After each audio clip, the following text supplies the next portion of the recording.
A lot of people, when they are talking, Daddy G.O, thank God for your humility. Thank God for your humility.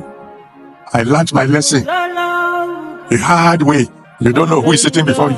I was poor and proud in every area, just proud. And then there's nothing to show for the pride. I became born again. When I became born again, I was the most educated man in the church. So I became the interpreter for Papa, the general superintendent. And every other pastor left me to interpret for him. When other pastors wanted an interpreter, they took somebody else. There were quite a few interpreters anyway.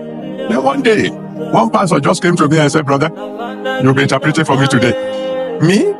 I didn't say it loud though. Who does he think he is? Asking me, the special interpreter for the Baba, this pastor. I interpreted for him because in the redeemed case, worker can't say no to a pastor. You've had the story before. Because one of the gifts God gave me early in my Christian life was the ability to hear from him. We finished the sermon. The man didn't know how my heart was boiling. If he had known, he would have asked me to go and sit down, and he would have taken another interpreter. As I was going to my car, God spoke and said, "So you are not too big to interpret for my servant." Suddenly, heaven was shut. I didn't hear a word from God anymore. And the devil knew that I wasn't hearing. So he tormented me as much as he could.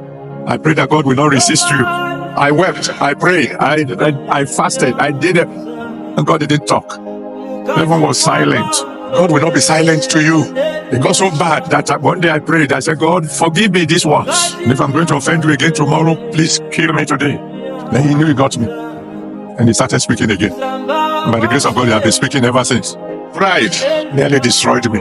And the wall fell. The wall of pride fell in my life, fell so thoroughly that years later, when I became general overseer, I went to Elisha. And I went into our church there.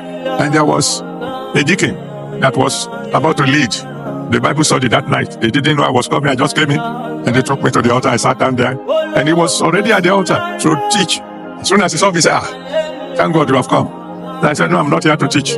He said, "You must stop for us." I said, "You preach, I will interpret." His leg was shaking.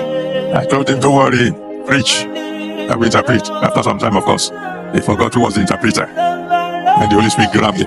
Fellow who wasn't a pastor, I was a worker. The worker who wasn't willing to interpret for a pastor became a general overseer who interpreted for a deacon because the wall fell. In the name that's above every other name, the wall of pride in your life will fall tonight.